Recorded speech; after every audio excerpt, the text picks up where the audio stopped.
Hey guys, it's Baileywiki, and you're looking at some of the sped up highlight reel of the latest release. This is a Magic Tower release with some other really cool stuff with it.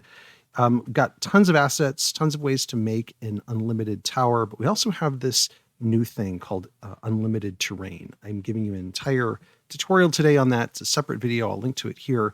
But you can basically generate unlimited types of terrain, and it's part of this larger release, and really excited about everything that's coming out. You can see some of the maps here, and these are all in components that you can continue to build out this already 13 story tower yourself to unlimited number of stories. So get ready for that. As far as the basic release, as far as the Foundry Advanced release, we have a lot of new stuff from Swift and the general 3D community that's been building this stuff. You have new components and props. We have all kinds of things that like prefabbed props and things that you can make all of your scenes with. But if you haven't been tracking the latest developments with 3D Canvas, you're looking at just a few scenes that were built with some of the new room builder components. I'm going to show you in detail how I built this scene, and you've seen from Swift how some of these other scenes were built. And of course, for Dungeondraft users, a lot of the assets that went into everything that we've been doing are also available to you via Dungeondraft. So with that, let's jump into the release. Okay, so where you're going to find the new basic content, you're going to want to update Baileywiki Maps towns. Also just go ahead and update all of your city districts. The type of content that I'm producing now in this release is going to end up going into the core tiles are in lots of different districts. Just for how we want to keep things organized. And then you also want to update Baileywiki nuts and bolts. So let's jump into where to find it. So once you've got those updated, your scenes are going to be all in here in your Baileywiki city scenes. And you'll see your new category at the top. If you click that open, you'll have your Magic Tower release, and it'll show you like City 1 you need to have updated. Some of these things, like your unlimited terrains, those are going to be living in towns actually long term, but just so you can find it easily, this is where everything's at, all of the new scenes, including all of the release inventory scenes. The other thing that you want to look for, if you type in BW, you get to all the prefabs.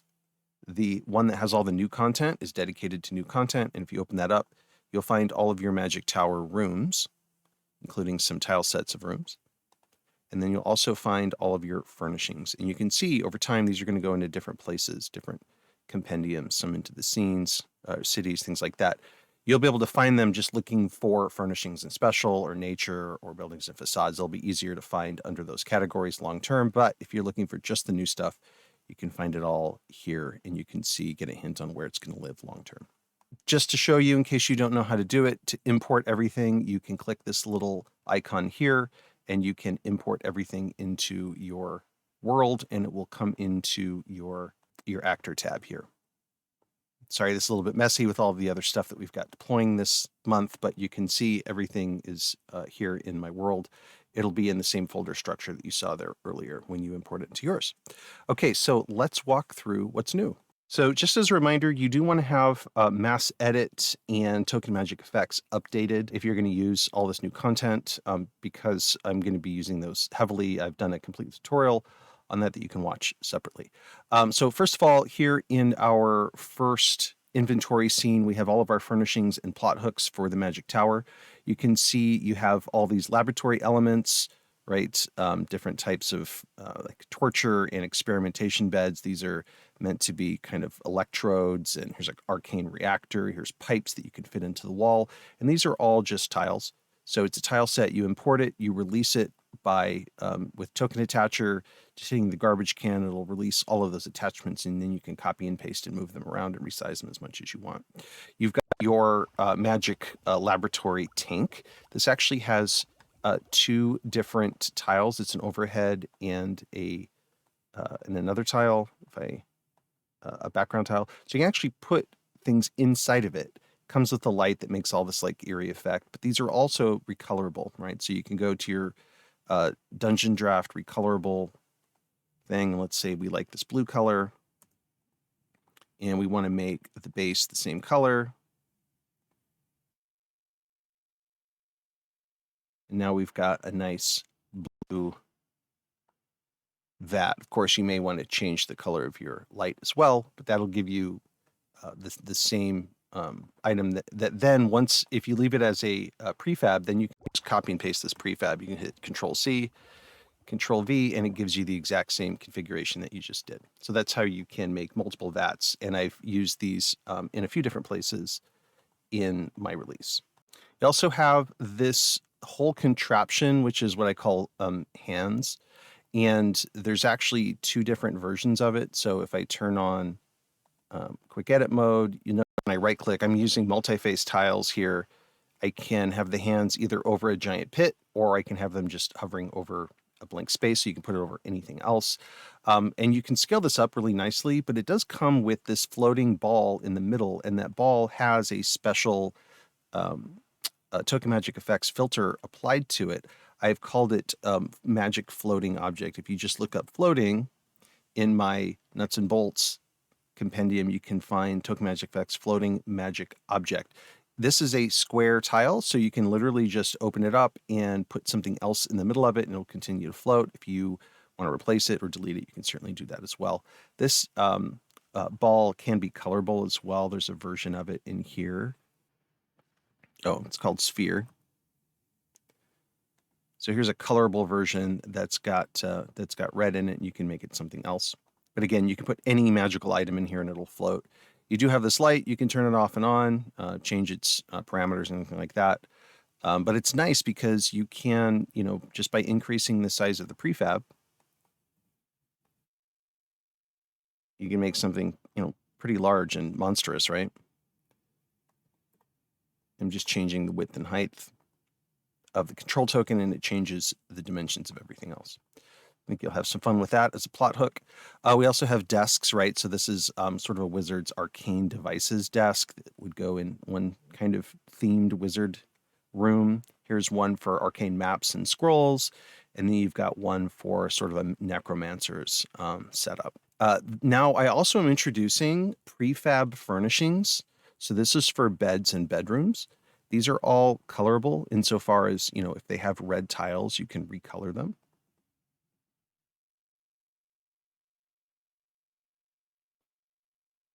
So you can really kind of have these match whatever decor that you want, but they are set up with to go into like a corner, right? So this has some artwork built into it and some things already there. So you can just drop them into empty buildings, of which I have a lot of, right? So I have hundreds of empty buildings that, you don't want to go through and have to add a rug and a nightstand and whatever. And so these are just meant to be able to let you drop in things and start to populate a room really quickly. And I'll show you some other ones here in a second. You can resize them, put them into corners, and they work really, really well. They come as a prefab. So if I, for example, drag in, here's a prefab furnishing for a bedroom, you can see if I switch to my tile tab, they're all square dimensions, so I can just kind of like drag it in, change it. If I release it from its prefab, I can copy and paste it, and I still get all those options. So it's a way of just dragging in essentially all these tiles with one prefab, and then being able to spam it around all of your scenes. Here's more of these prefab furnishings, right? So these are like fireplaces that would go into like a corner. Notice the fireplace does come with this sort of angled light. If you change that fireplace, just like you saw above, we can pick any of these different types of artwork. You just need to make sure you change the angle of the light. They also do come with fire. So you can hear the fire burning as well. You can delete that if you don't want it, but that can be pretty helpful for you. You've got this one that is not meant to go into a corner, but along a straight wall, and it does have a couple of different versions.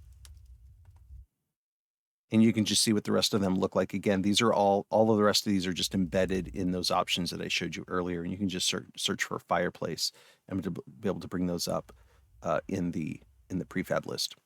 This one's really cool. This is a modular library. So you can see the name of the tile set here. This drops in. This is, its control token, and all of these are separate tiles. And these tiles are all colorable, like you saw before, right? So I can literally just grab all of this, and I can say, I want this all to be maybe like a dark green. and magically it all turns dark green. So you can really mix and match these. You'll see how I use them in other places, but you can turn all of, you can basically make an endless library using just the blank template rooms that I provide across all of my, dwarven and elvish and like kind of human deployments.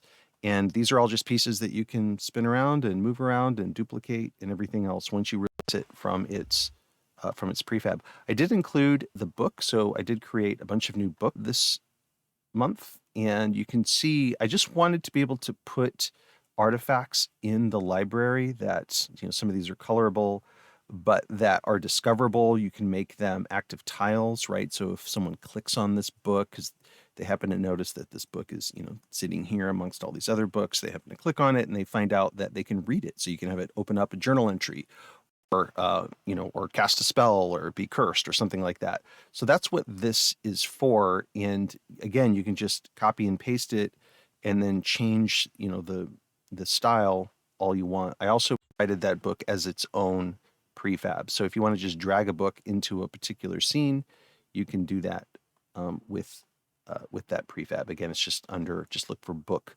in the prefab section. We also have a bunch of new ornate pillars. I wanted just some really ornate stuff, something that would really go well in a mage's castle, something that just adds a lot of detail without having to put a lot of work for you into it. So you can just drop these in. There's only a single pillar. If I just search for pillar,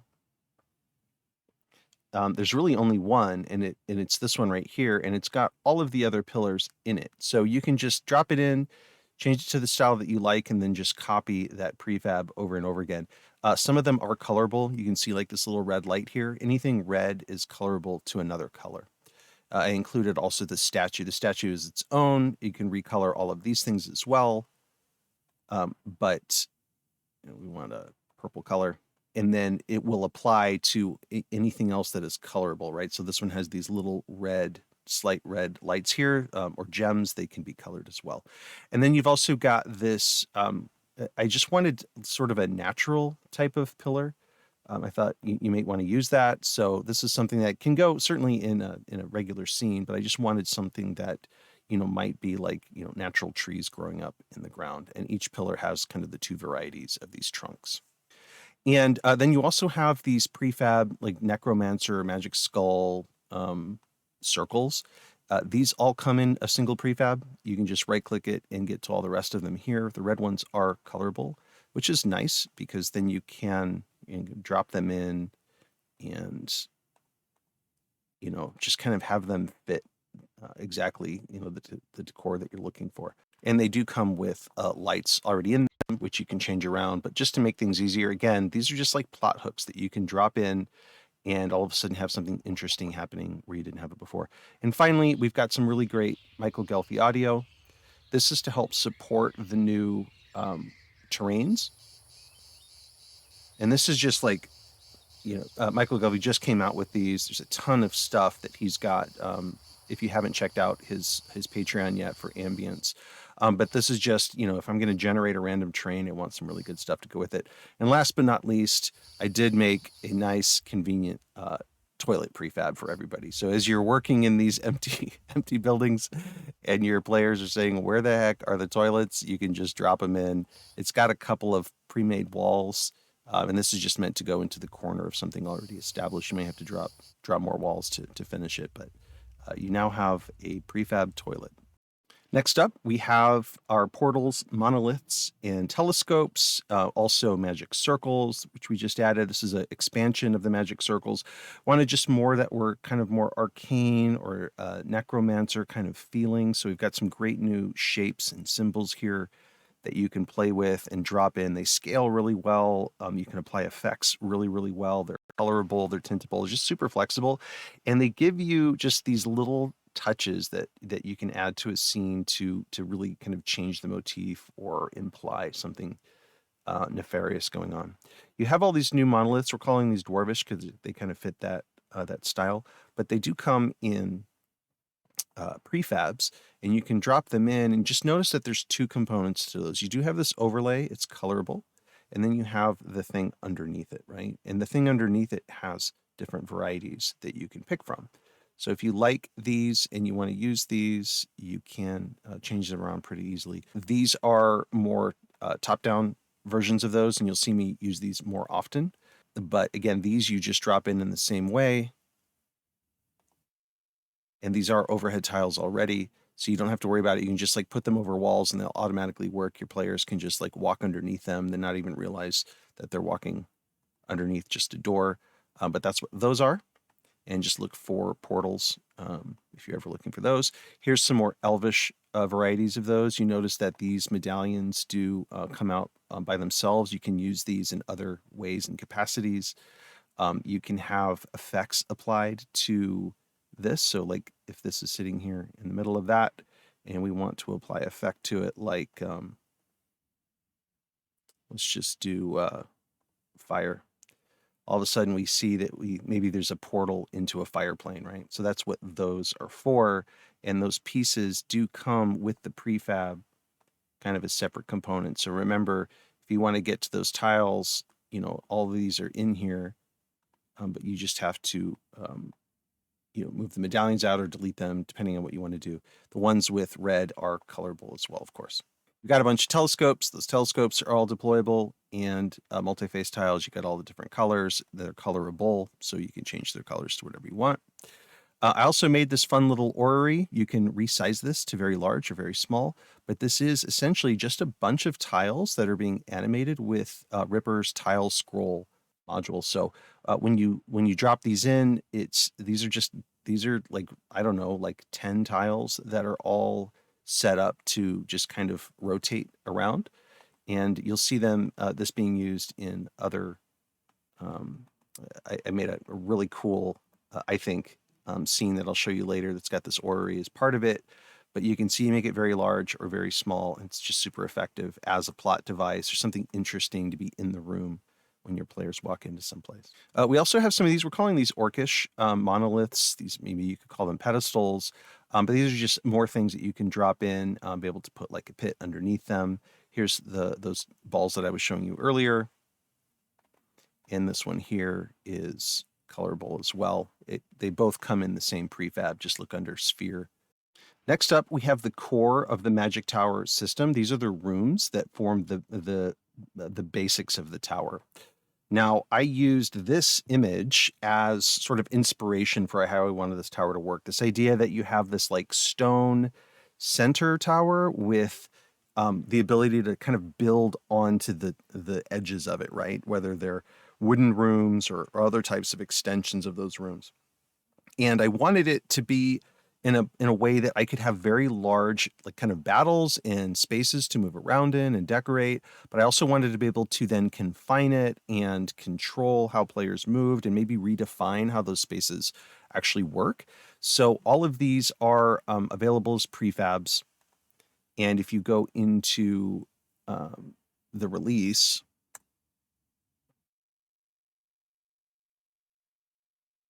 you got Magic Tower rooms, so you can just drag them out, and they are multi-face tile enabled, right? So I can have different versions and change them around as I want to. They come out as these kind of unique configurations, and you can see there's no doors. And the idea is I want to add doors later wherever I want there to be egress. And my doors are really easy to add because I just drop in all of my doors as a tile set, and then I can just pick from all of these different kinds of portals that I want to go from one room to another. So you end up getting these kind of different sets, and you get this sort of maze set. And what's cool then is then you've got these room modifiers, and these are just basic room shapes that you can drag in, and you can essentially change, how these rooms present themselves, right? And you can wall off or create these like sub rooms inside of these larger rooms. And it's very effective to that purpose, right? I can even add sort of extensions on to a room. I can have these sort of rooms in the middle of things. So it's just very, very effective for modifying once you lay something down. And of course, you have to change your walls and things like that, but it really gives you sort of unlimited ability to sort of design whatever space you want. And then you have these Magic Tower extensions. These are just rooms that also come as prefabs. You can just drop them in. These are blank. And then I decorated some, right? So here's kind of a necromancer's sort of layer. You can have that floating ball sitting here if you'd like to do that. You can see some of the components that we've created, just kind of already baked in for you. Here is a laboratory, just to give you some inspiration on how some of these things might work together. These are overhead tiles, so you can recolor these tanks. It'll actually recolor the lighting around it. It's pretty cool, right? So you can do that and have somebody sitting on this table having terrible experiments done to them. And then this is a fun piece. This is a window. There's a few components. First of all, you have this overhead layer that is essentially light. You can stretch it out, make it look like light is stretching across the room. You can make it more, you can delete it altogether if you want to, or you can make it more or less opaque. And then the room itself is enabled to have a book sitting there or not. And it's essentially a window. And I'll show you here in a second how it expands, but it is also colorable. So you can recolor it so that these red benches turn into a different color. But the way it works is pretty simple. Once you drag it in as a prefab, you can position it over a room. Oops, I grabbed the wrong prefab there. And it just kind of locks into where the walls are. You do then have to go in and just delete these walls and just make sure that they all marry up. But that's a way of basically taking a wizard's tower and just being able to have this like window attached to it, and you can apply multiple windows, and you can see in my sample scenes how I use it. And then probably the most important thing for this release, even though it's small and subtle, are these Magic Tower room extensions. Stair extension. And you get this piece here. And this piece has all these other pieces already embedded in it. And there's a few components, right? So it's got walls and lights, but it also is multi-face tile enabled. So this is invisible. This is a hidden tile to your players, but it gives you as the GM the ability to say, okay, this is a stair that goes up or it's a stair that goes down. And you can apply Monk's active tiles to that if you want your teleportation to be automatic. I personally love not automating teleportation. I think when players find a certain place, if they automatically teleport, it can lead to chaos sometimes. And you may want to not use that, right? You can just disable it. But this is also multi-face tile enabled. So you can see we have a staircase going down. We have a staircase instead going up. And then we have one that just comes out into like a balcony sort of thing, if you want to have a balcony. But this is just so that you can create egress, right? So I want to create an unlimited number of tower levels. I need to have a way to link them together. I can do it with staircases inside. I have tons of staircases in my library to do that, but I wanted something that didn't impact my interior design at all. I wanted players just to be able to walk out to find their way through that maze, and then be able to find their way to a staircase. And that staircase then gets them to the next level. And because it's teleporting from level to level, I can do that without really kind of worrying about things matching up. You could make a levels enabled map where you have a few of these stacked on top of each other. It's just going to get complicated. And I know a lot of you struggle with that. So I opted for a system that could also let you just do unique levels, each one at a time. You'll get better performance. You're going to have less chaos and things like that, and it's less having to learn levels in case you guys are having a difficult time with that. Next up, we have our unlimited terrain scene. Now, this scene is a very large scene. Don't try to play this scene. This is one. It's unfortunately I couldn't think of any way to get everything into the same scene so you could see the whole inventory. But there's a lot of data being downloaded for this scene, right? All of these tiles are actually huge tiles. They're just shrunk down very, very small, but you can zoom in on them and you can see how these different terrains are set up. These are all tileable. So they all, if I tiled these out, they would all look like, they would create a pattern that repeats itself. So you may not see that right away, but if you tested it out, you would see that they're all tileable, and it's what drives the new unlimited terrain system, right? And so if I come over here, I can see these in effect. And if I look for these macros, right, random terrain macros, which you can search my nuts and bolts for it, and I start pressing these, you can see the randomness that it generates. And I have a whole tutorial on this. If you haven't seen it yet, I recommend checking it out. Once you find one, like here's like a little seashore, right? Super fast to make. Once you find one that you like, you can then edit it using the token magic effects edit macro, also in my nuts and bolts, and you can see all the different layers that you can manipulate, right? So I can go to this water body layer and I can turn it off, right? Or I can adjust its position. I can back that shore off a little bit, or I can make it encroach a little bit more. There you go. So I can change the shoreline, right, using that. But if you're ever curious what these tiles are, where they are, you can just double click into them and you can be able to identify where their locations are in the really the towns module. These are all located in towns. And you can get an idea of how I did these things, right? So when I say they're tileable, you can really look at the composition of them and understand, like, if you were going to create your own, what would you do to do that, right? Even how like these rivers tile together. It's all really is actually very difficult stuff to do, at least for me, but it gives you an idea of how you would do the same thing, right? So like how I did the oceans, you actually have to have it tileable. So you really have to have it repeat. So you end up with weird shapes like this that end up generating what you saw before. And you also have like these really cool things where it's like cliffs leading down into water. Well, when you scale these up and randomize them, you end up having just like cliffs at the edge of, whatever your terrain is. So I recommend you play around with it. I click this, I've clicked these random terrain generators about 1,000,000 times. And remember that you do have more random generators. I can delete this. If I go here and I delete what I've set up, now I've cleared it out entirely. I can go click on these simple terrain generators and they'll give me lots of different options for, deadlands, right? Or I can, here's just rocky options. Here's just desert options.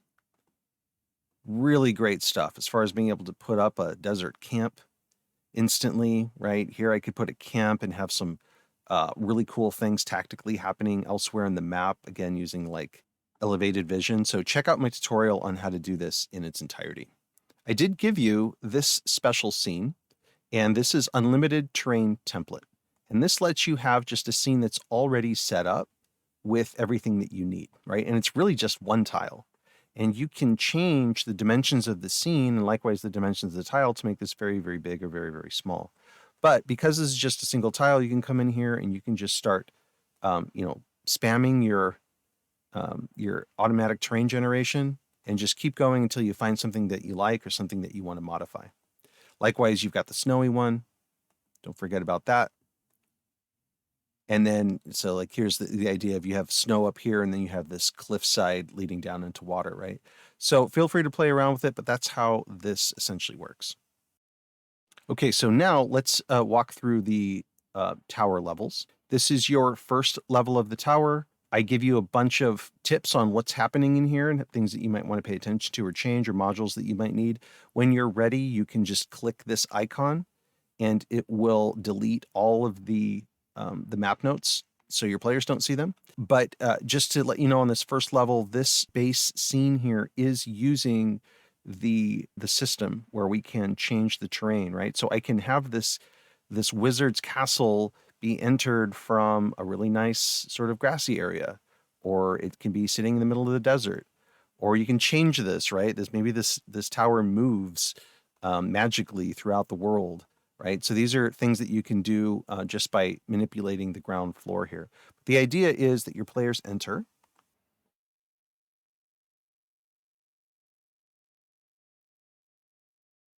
And you're seeing lots of pieces from lots of different systems that I've made over the years, but you've got these kind of magical effects. You may need to remove some of these magical effects. Now, I'm doing a bunch of screen recording and other things that are taxing my computer, but you can see my FPS are going to be dropping here. So you might want to experiment with how many of these that you keep in place, but I wanted to just put them in here so that you could see. Remember, we're using our graphics card to generate the background and do all these special effects. So, keep in mind that some of these things are good to see, but they may be things that you have to turn off, depending on your players, right? Here's an example of our system at work with, I call it the Wizard's Office. This is level 2. Your players can enter from, one of these locations, and you can see I've got those rooms in here that were already created, right? So here's just my room that I used to sort of alter the interior. I dropped in some of my pieces to just, automatically populate them. And when your players are navigating them, it makes this great little explorable environment. Level 3 is the Evil Laboratory. You can see all of the effects that we've got in play here. We've got some of those tanks that you can put tokens inside of if you want to have enemies there, or you want your players to be finding one of their players that were kidnapped suddenly in one of those tanks. You've got, pieces here from other sets where maybe you've got this special scrying chair, and you've got other things. Again, just examples of how you can piece these things together. The next level gets you to more of these storage tanks for inspiration on how you can design. This level is the library, and this shows you how extensive you can make a library using the pieces of the modular set. But you can see this library just expands out this entire space, and it's all colorable, so it's all kind of in the same motif. I've got some statues and other things from other sets that I've deployed. And then you have this nice bright light kind of flowing in from this window here. And it just makes for a really cool effect. And you can hide bad guys in the shadows. And it's pretty effective for that. Got crackling fires and other things. And of course, you have your books on this level that you can manipulate. Like here's a book here, and I can change it to anything else, and your players can discover those. You can put those around to make little Easter eggs that they can interact with. This level is where more necromantic things might be going on. I opted for some really kind of creepy lighting and other things that were kind of high exposure, but your players can eventually find their way into this necromancer's room here, and they can see the effect of this floating skull, right? So this floating skull is taking advantage of 2 different custom macros that I made. So if you search for magic, you can find the floating object macro, and then you have a couple of different magical glow macros. They are both green in color. So this is using that just to make it look like you can see the subtle arcane energy kind of engulfing this skull. You can change the skull to something else, of course. It's as long as it's square in dimension. Otherwise, you can adjust it a little bit. But that's just an example of how you can use some of these things to create a nice little plot hook. Of course, you can use Monk's Act tiles to make that skull actually do something if they interact with it. Here's just another level, just showing more of the assets in kind of a different mode. The idea here is your players can come and discover this magical well, and maybe there's something that they get there. You can put an object floating above it that they're meant to get, or maybe they click into it and take some damage and find something inside of the well. Maybe it's a scrying well, but you're the storyteller. I just wanted to give you the items that you need to be able to do that. And then out here, this is the idea that they're going to walk across this catwalk, and you can hear the wind as they're outside and they enter this next area. This is showing you some of the new Magic Circle symbols. You can have something interactive sitting here on this altar. You can change these symbols to really anything else that you want. They've already got token magic effects applied, but if I click into it, I've got all of these other options for symbols. You can remove the effects and do something else with those, a different effect, that kind of thing. And then we've just got this extra room here just to show you again how you can pull these things together and make these spaces really quickly.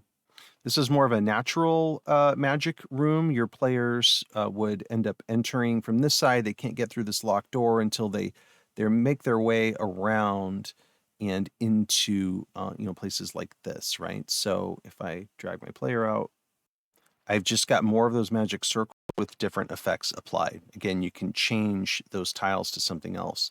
Even this is a magic circle tile, right? Just looks like that with a special token magic effect applied. But your players can make their way into here and they can find these glowing balls. These have all been colorized, like I showed you before. They're all floating. Maybe they interact with them. Maybe they get something out of them. Maybe by interacting with them, it unlocks that door and they can move on to the next level. I really like this room. This is the telescope room. Your players come in. They immediately see this sort of sunken floor with all of this really cool arcane stuff. You can see the orrery working here. This magic circle that's colored and applied at the bottom. You can see all these windows around the edges. And if your players make their way to the middle section here, if they get close enough to this lever and they interact with it, it'll actually rotate that telescope around, which I absolutely just love it. So feel free to come in here and set them up with some kind of cool interaction or goal, like maybe they want to get that telescope pointing in a certain direction, and then they can see something plot hook that you've devised. This is level 11. If you see my tutorial, you've seen this level. This is one where you can come in here and you can change. If I'm on my background layer, you can change this to anything that you want and just cycle through with your random terrain, or really put anything in there. The idea is that they're walking into this level that has this strange pocket dimension, or it's got some other area that they can get to just by coming into here. Level 12 is the spider level. These are all overhead tiles. So if you do drag a player in here, everything's really obscured under those overheads. And it's really fun to hide things underneath overhead tiles like that. And if you get close enough to this body,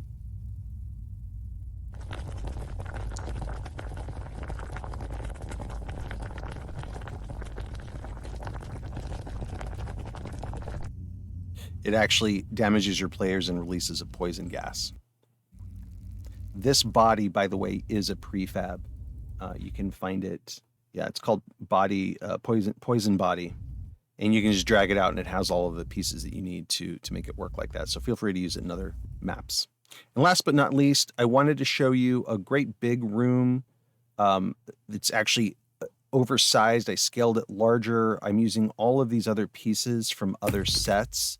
So we've got like bedrooms and meeting rooms, and here's some of the library set, and it's very explorable. You've got different uses of these staircases. See, I've got them sitting inside of the room here in this case. But just to show you, these are all tileable. You can literally change all of the decor of these rooms. But I wanted to show an area of the Wizard's Tower that maybe has a lot of use. Maybe there's a whole army living inside this tower, and this is the type of structure and accommodations that a group like that would. And that's it for the basic release. Obviously, a lot of stuff to play around with, so I hope you guys like it. And let's get on with the rest of the release. Hi guys, Swift here again. So on the 3D side this month, we've got a new sort of experimental tile set that's rather different to previous ones. It's going to be a sort of urban style, as you can see here.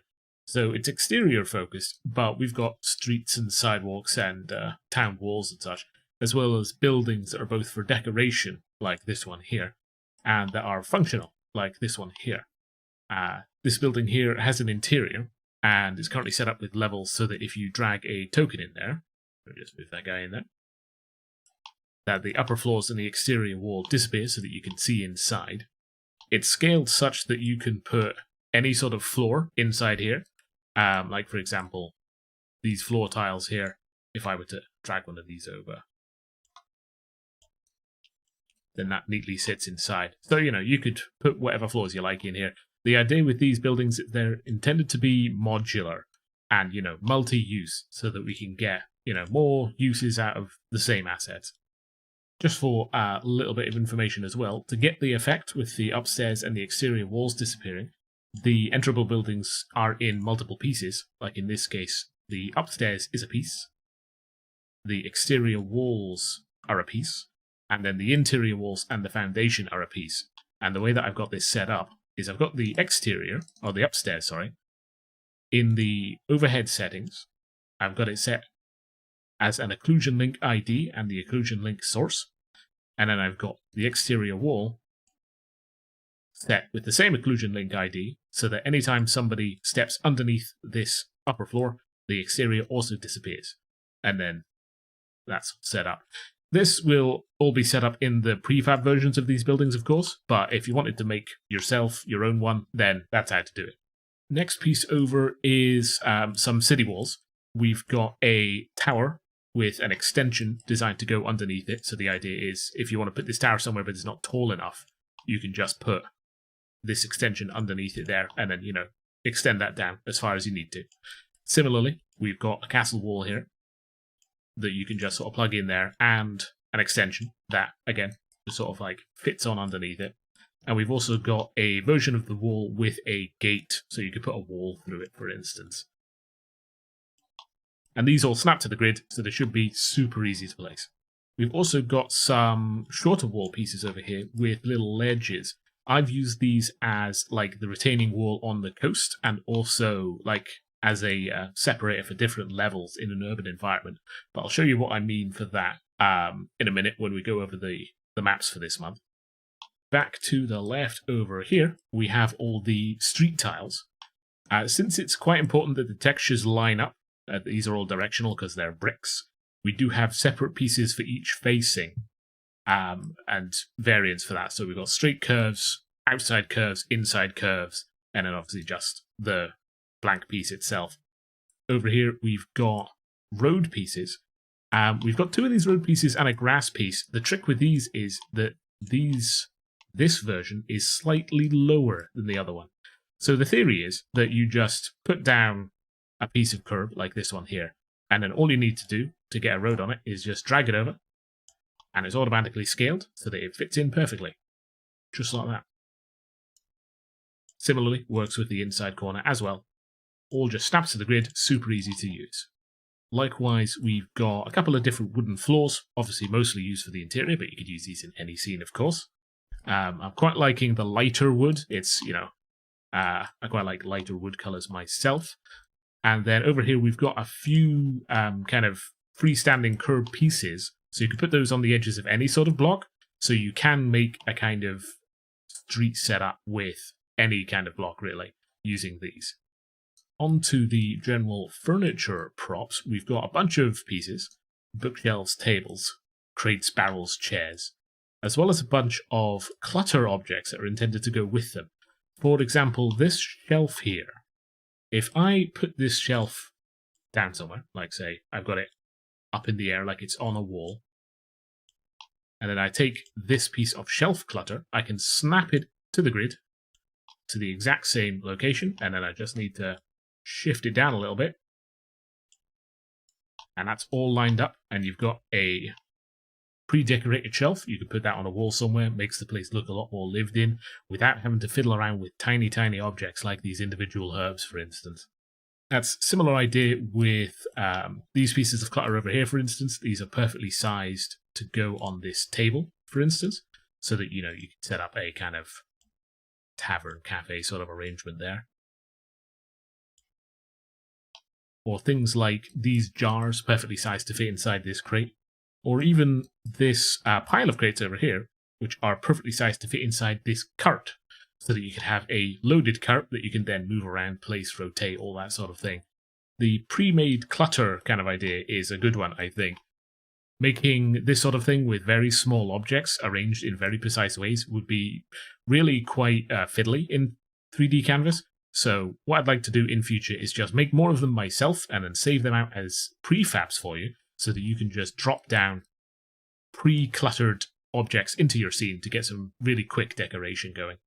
We've also got a park bench for the exterior sort of thing, as well as, a more interior sort of chair stool. the good old-fashioned chest idea, a few sacks, potted plant. Quite a few very small things in this update, used for sort of generally decorating scenes. Over here we've got an item that isn't so small though. We've got a small stable. This has got a sort of fence area, as you can see, and then also a post for hitching horses up to, as well as like a pile of hay and a bale of hay as well. So that is good for any sort of settlement environment, really, or even just like a farm kind of environment. Various things from this month's asset set will be available as prefabs as well, so be sure to check the prefab compendium once you get this for what we've got in store there.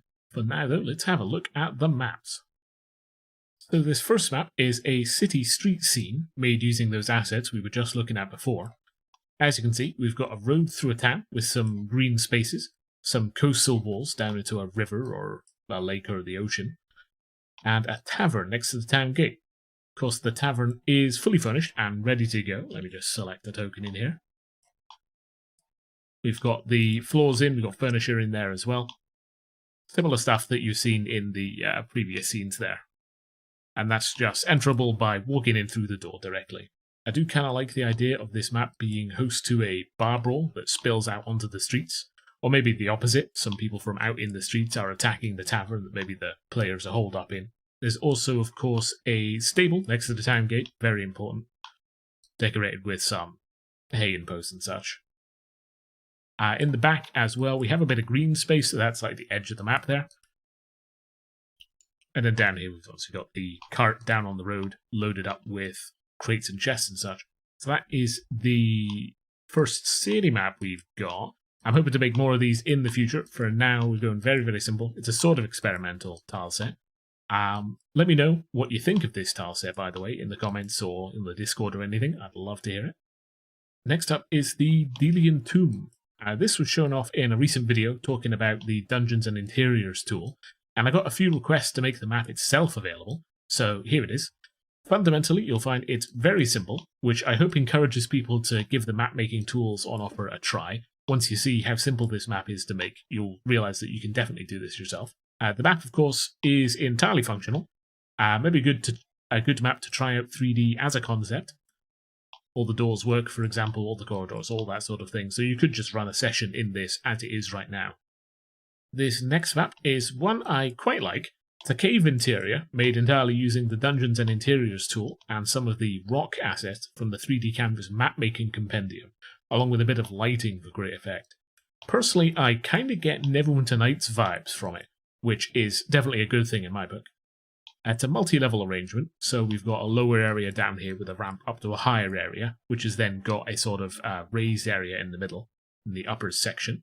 I've called this one the cave entrance because it's fairly brightly lit. It seems believable that this is a cave up near the surface, and then from here you can go deeper into the cave network. This next map is a continuation on that last one there. The Dungeons and Interiors tool, rocks displayed about, and obviously coloured lighting, but darker this time.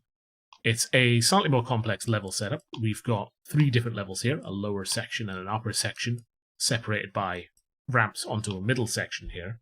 This, I feel, would be good for a party delving deeper into the earth, down into the lair of some creature.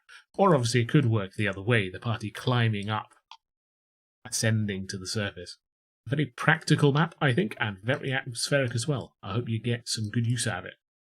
After that, we've got a vast underground chasm that's being crossed by 3 bridges with varying levels of ricketiness. We've got a sort of troublesome-looking rope bridge, a slightly more sturdy-looking one, and then a properly constructed one with support frames and all that sort of thing. You could keep all 3 bridges and have it be some sort of test of bravery, say, or remove 1 or 2 of them and just keep the one that you feel fits whatever your own scenario is best. We're also using the decal dynamesh over on the sides here, using an animated water texture to create waterfalls down into the abyss.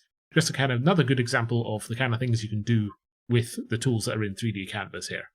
Next up is a series of connected maps that have been created by Violet that are looking rather neat.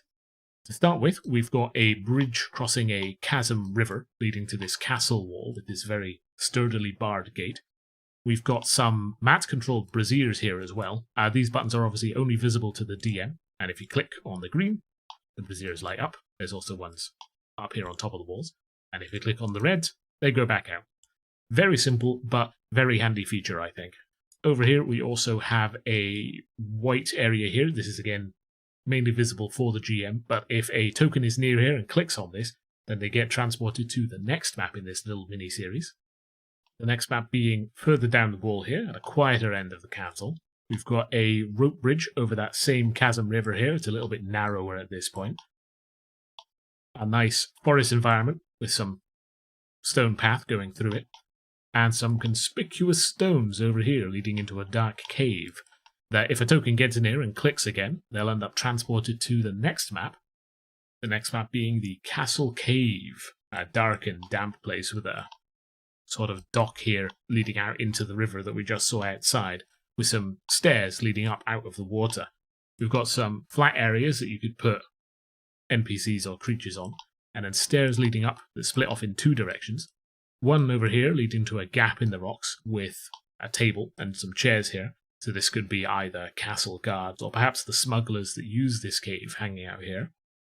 And in the other direction, we've got these stone arches with a mysterious green light.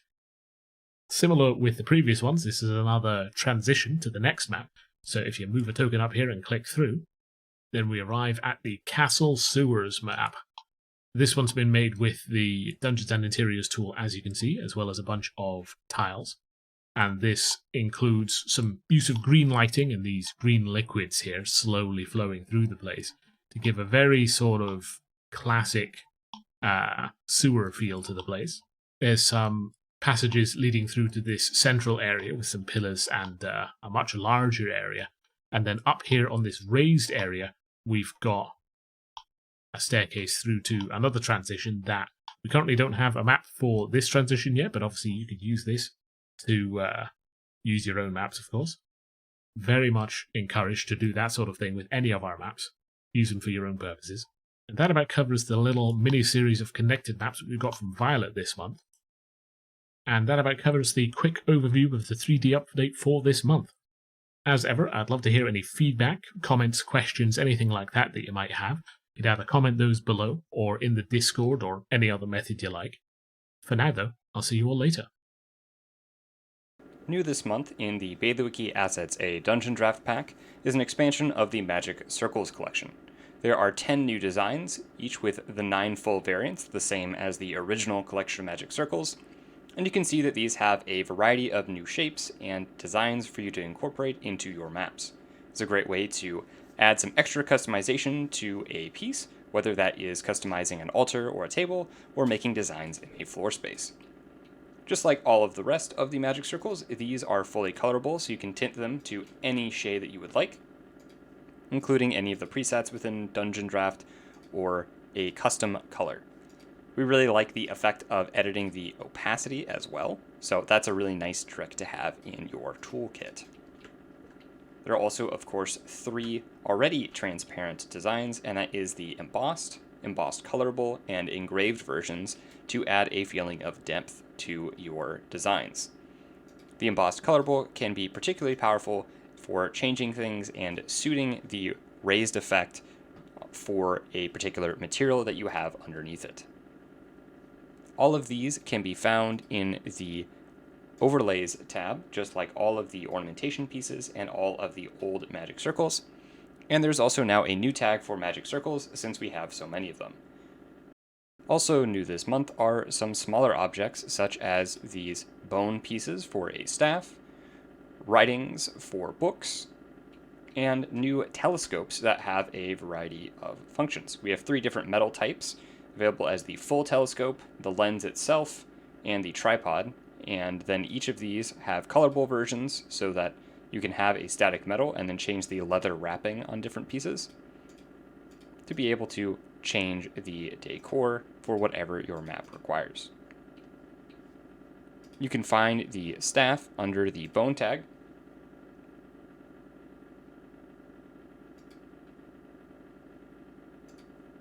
along with all of its constituent pieces. The writings can be found under the new clutter tag, And the telescope can be found under the modular tools section. Obviously, you can also search for all of these as well.